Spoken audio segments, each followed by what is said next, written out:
কাশিয়ানীতে শিশু ধর্ষণের অভিযোগে এক যুবককে গ্রেফতার করেছে থানা পুলিশ। শনিবার গভীর রাতে রাজধানীর কেরানীগঞ্জ থেকে অভিযুক্ত মোরসালিন শেখ রঞ্জুকে গ্রেফতার করা হয়। বর্তমানে তিনি গোপালগঞ্জ পুলিশ হেফাজতে রয়েছেন। কাশিয়ানী থানা ওসি তদন্ত তাজউদ্দিন আহমেদ জানান, শনিবার রাত 11:30টার দিকে কাশিয়ানী থানায় এ ঘটনায় মামলা দায়ের করা হয়। পরে তথ্য প্রযুক্তির সহায়তায় অভিযান চালিয়ে অভিযুক্তকে গ্রেফতার করে পুলিশ। রোববার আদালতের মাধ্যমে তাকে কারাগারে পাঠানো হয়েছে।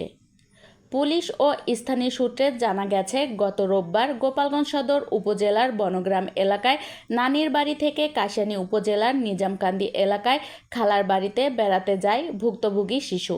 আমার যে শেষের মেয়েরে নিয়ে লোভ লালসা দিয়ে পুকাই টুকাইয়ে সাইডে নিয়ে গেছে, নিয়ে যেয়ে ক্ষেতের কাছে বন জঙ্গল আছে সেখানে নিয়ে আকাম করছে, ধর্ষণ করছে। এখন এর জন্য আমি উপযুক্ত বিচার চাই এবং তার ফাঁসির যেন আমি দেখতে পারি, যেন তার।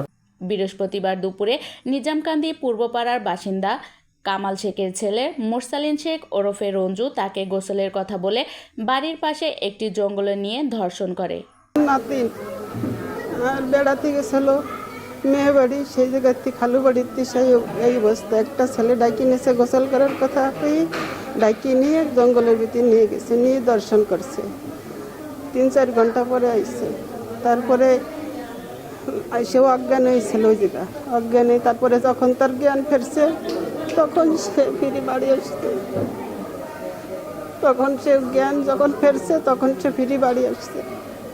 ও এতিম, ওর বাবা নাই, ও আমার কাছে থেকে মানুষ। আমি ওর যে এইসব করছে তার ফাঁসি চাই, আমার একটাই অনুরোধ। ধর্ষণের পরে বিভিন্ন ভয়ভীতি দেখানো হয় বলেও অভিযোগ রয়েছে। পরে শিশুটি বিষয়টি পরিবারের সদস্যদের জানালে বৃহস্পতিবার সন্ধ্যায় তাকে গোপালগঞ্জ 250 শয্যা বিশিষ্ট জেনারেল হাসপাতালে ভর্তি করা হয়।